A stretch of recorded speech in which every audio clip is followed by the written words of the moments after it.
চাপৰৰ ৰঙামাটিত নিশংস হত্যাকাণ্ডৰ ঘটনা সংঘটিত হৈছে আৰু দাৰে ঘপিয়াই স্বামীয়ে পত্নীক হত্যা কৰাৰ অভিযোগ উত্থাপন হৈছে আৰু পাৰিবাৰিক কণ্টলৰ বাবে এনে ধৰণৰ নিশংস হত্যাকাণ্ডৰ ঘটনা সংঘটিত হৈছে আৰু ইতিমধ্যে ঘটনাস্থলীত আৰক্ষীৰ লোক উপস্থিত হৈছে। সবিশেষ জনাইছো এনি ভাৰত 24 দৰ্শকসকলক।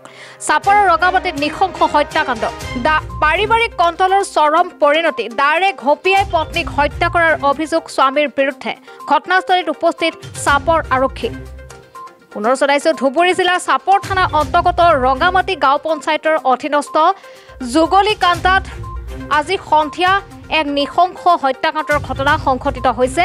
স্বামীয়ে দাৰে ঘপিয়াই পত্নীক হত্যা কৰাৰ ঘটনাই চাঞ্চল্যৰ সৃষ্টি কৰিছে আৰু ঘটনাৰ বিৱৰণী মতে সুচলাপাৰা দ্বিতীয় খণ্ডৰ যুগলীকান্দা নিবাসী ছাইদুল ৰহমানে নিজৰ পত্নীক নাজমিনা খাতুনৰ ওপৰত বৰ্বৰ আক্ৰমণ কৰি পলাই যায়। পিছে স্থানীয় ৰাইজ ঘটনাস্থলীত উপস্থিত হৈ আৰক্ষীক খবৰ দিয়ে আৰু চাপৰ আৰক্ষী ঘটনাস্থলীত উপস্থিত হৈ তদন্ত অব্যাহত ৰাখিছে। ইপিনে স্থানীয় ৰাইজে জানিব দিয়া মতে পাৰিবাৰিক কণ্টলৰ বাবে এনে ধৰণৰ ঘটনা সংঘটিত হৈছে আৰু ছাইদুল ৰহমান আৰু নাজমিনা খাতুনৰ এগৰাকী 5 বছৰীয়া পুত্ৰ সন্তান আছে বুলিও জানিবলৈ দিছে স্থানীয় ৰাইজে। পাৰিবাৰিক কণ্টলৰ বাবে নিশংস হত্যাকাণ্ডৰ ঘটনা সংঘটিত হৈছে। দাৰে ঘপিয়াই পত্নীক হত্যা কৰাৰ অভিযোগ উত্থাপন হৈছে স্বামীৰ বিৰুদ্ধে আৰু চাপৰ ৰঙামাটিৰ যুগলীকান্দাত এই নিশংস হত্যাকাণ্ডৰ ঘটনা সংঘটিত হৈছে আৰু এই ঘটনা সংঘটিত কৰিয়ে পলায়ন কৰিছে স্বামীয়ে। আমাৰ লগত কিছু মন্তব্য আছে, মন্তব্য শুনা। ঠাইখনৰ নাম চলাপাৰা দ্বিতীয় খণ্ড, যুগলীকান্দা বুলি কয়, কিন্তু যুগলীকান্দা এনে ডাক নাম, কিন্তু ৰেভিনিউ ব্ৰিজ চলাপাৰা দ্বিতীয় খণ্ড।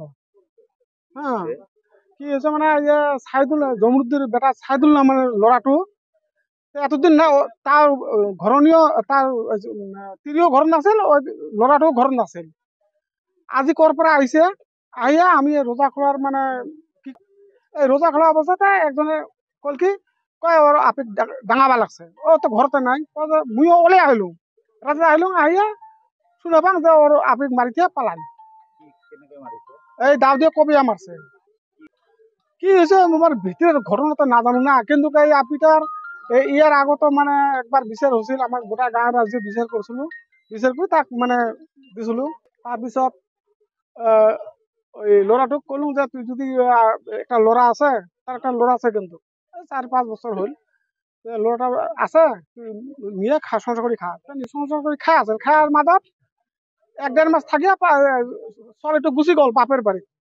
ঘৰুৱা কাজিয়া অতটা নাছিল, কিন্তু আমি শোনা নাই পাম, কিন্তু আপিটা গেল, যার পাছত ওই গুৱাহাটী গেল, গুৱাহাটীতে এই আজি পর্যন্ত নাই। আজি হঠাৎ করে আইসে, আমার গাঁর মানুষ বোধহয় নাজানে, বেশিরভাগে নাজানার অবস্থাত এই সন্ধ্যাবেলা আমি রোজা খুলো, এই সময়তে মানে কয় যে ওর আপিক মারিল, আসি দেখুন হয় মারিল, মারছে মানে দাখন ওতে আমি বিচারালো কি দিয়ে মারছে, দাঁত দিয়ে কবে মারছে, গোলাত কবে মারছে, দাওরে কবে মারছে, দাওখান মানে নতুন দাও আহিছে, আহিয়া তদন্ত লৈ আছে, নিয়ে আছে।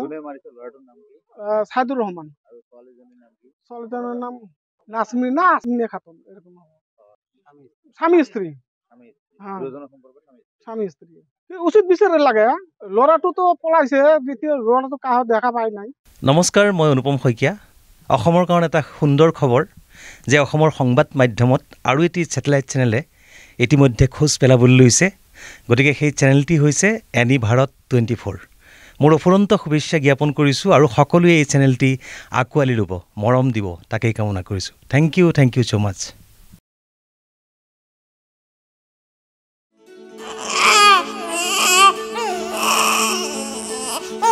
অভিনন্দন, আপোনাৰ এজনী ছোৱালী জন্ম হৈছে।